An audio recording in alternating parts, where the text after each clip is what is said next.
Oke,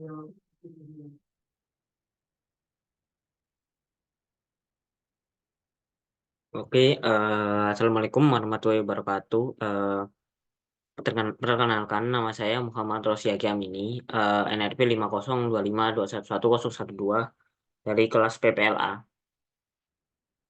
Di sini saya akan menemukan tentang ETS saya dari nomor 1 sampai nomor 5.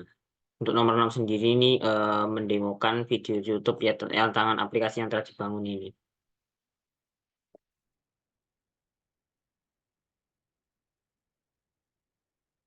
Oke, mungkin langsung aja. Mungkin saya jelaskan juga ya, nomor 1 juga.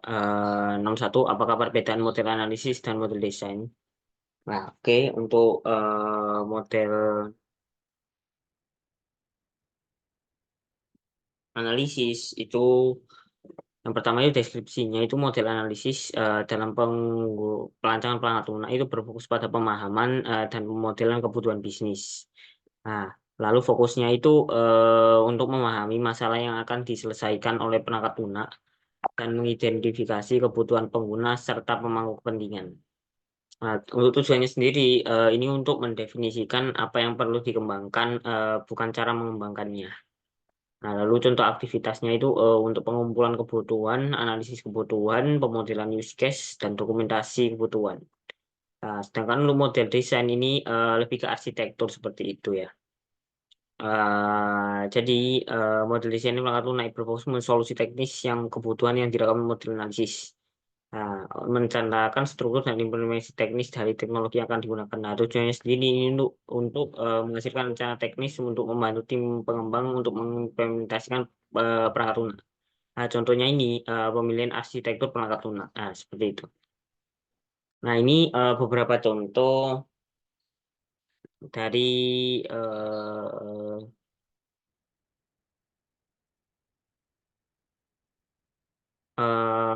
output dari proses desain aplikasi. Yang pertama itu ada dokumentasi arsitektur sistem atau kayak blueprint dari arsitekturnya kayak gitu. Lalu ada dokumentasi desain detail, lalu ada rencana implementasi, ada model data seperti itu. Nah, di model data ini seperti kayak ada entitas relasi ya, ERD, entitas yang relasinya entitas atau pokoknya ini skema database kayak gitu. Terus untuk arsitektur ya ini sama, ini kayak ada kayak load balancer dan lain sebagainya. Lalu ini kayak dokumentasi UI, terus use case dan lain sebagainya. Lalu ada rancangan implementasi, kayak rancangan untuk project manager lah seperti itu. Nah, selanjutnya itu nomor 3. Nah, ini kita bergerak di studi kasusnya ya, studi kasus yang telah diberikan atau tentang aplikasi parkir. Nah, di sini visualisasikan deskripsi dari aplikasi parkir berikut. Oke. Di sini saya visualisasikan secara sederhana aja ya. Ini sistem lah. Sistem ini adalah sistem parkir. Terus ini ada user lah. User ini akan login, lalu dia itu bisa melihat parkirnya seperti itu. Lalu ini di sistem itu ada authentication kayak gitu. Lalu di sini ada update counter jika user itu reservasi. Nah, kalau cancel update konten yang kurang seperti itu, teman. Seperti itu, Bapak dan Mas Bagas. Nah, lalu timer ini kayak menghitung waktu ini minjem sampai berakhir itu kapan seperti itu. Nah, selain itu di sini juga ada sistem-sistem yang lain ya, seperti multibahasa, lalu bisa diintegrasikan dengan aplikasi lain sebagainya seperti itu. Nah, mungkin langsung aja untuk nomor 4 ini kita disuruh menyusun HLD dan LLD-nya. Nah, untuk HLD sendiri, High Level Design ini berfokus pada arsitektur secara keseluruhan. Nah, di sini kita bagi menjadi 1, 2, 3, 4. Ada 4 komponen utama di arsitektur, yaitu front end ini aplikasi web atau mobile atau pokoknya yang pengguna itu bisa akses seperti itu. Nah, lalu back end ini logika dari servernya atau logika bisnis atau logika database-nya seperti itu. Nah, untuk manajemen data dan integrasi sistem. Lalu database ini untuk apa? Untuk menyimpan data pengguna, kendaraan, dan lain sebagainya. Ini biasanya ini bisa disimpan kalau di AWS itu AWS RDS kalau nggak salah. Kalau di Azure itu ada Azure Database seperti itu. Nah, lalu external integration ini untuk apa? Ini untuk pembayaran elektronik dan sistem kontrol akses seperti itu. Nah, lalu komponen utamanya apa aja? Ada user management module, parking management module, fashion management module, payment management module, dan sampai integration module.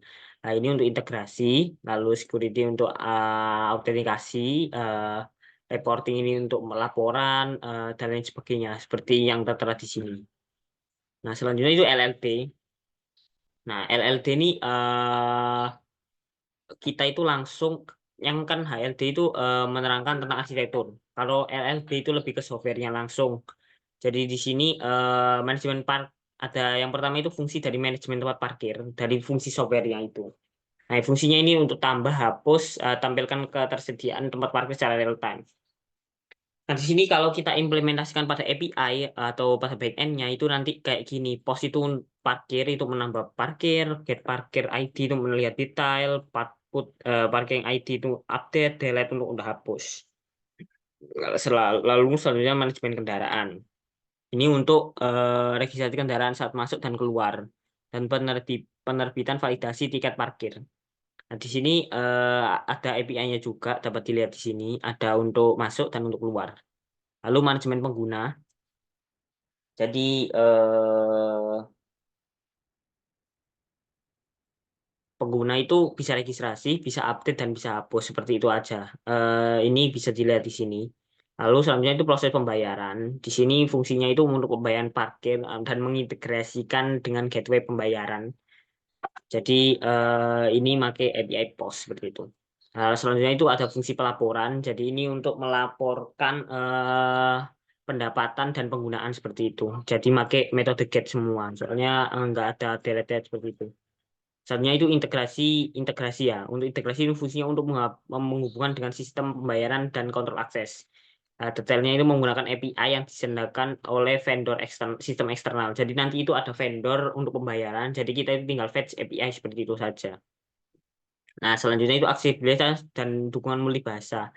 Nah, implementasinya nanti itu menggunakan UI UX standar aksesibilitas dan sistem yang mendukung internasionalisasi untuk multibahasa. Nah, selanjutnya itu nomor 5. Nomor 5 ini saya rasa penting banget untuk membuat rancangan aplikasi, yaitu gambarkan arsitektur dari aplikasi yang akan dibangun. Nah, jadi ini adalah arsitekturnya secara sederhana. Jadi di sini ada user. Lalu ini load balancer. Ini untuk apa? Soalnya kalau usernya itu udah request banyak, kita tuh membutuhkan load balancer untuk agar website kita itu bisa diakses untuk semua user seperti itu. Lalu di sini ada web server. Nah, web server ini apa? Bertindak untuk komponen inti backend-nya. Jadi ini backend semua dan fungsi-fungsi logik itu ada di web server semua. Nah, chat ini untuk apa? Ini untuk mengurangi waktu respon dan beban pada database. Jadi ini kayak data sementara lah istilahnya kayak gitu. Nah, lalu database ini untuk menyimpan informasi-informasi pengguna ya. Ini ekspektasinya itu memakai Amazon RDS. Selanjutnya itu ada Amazon S3 ini itu membuat nyimpan data-data statik ya, kayak gambar dan lain sebagainya. Kayak seperti semisal ada kayak gambar tempat parkirnya dan lain sebagainya itu bisa ditaruh di Amazon S3.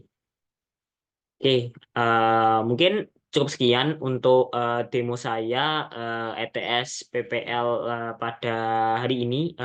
Kurang lebihnya mohon maaf. Wassalamualaikum warahmatullahi wabarakatuh.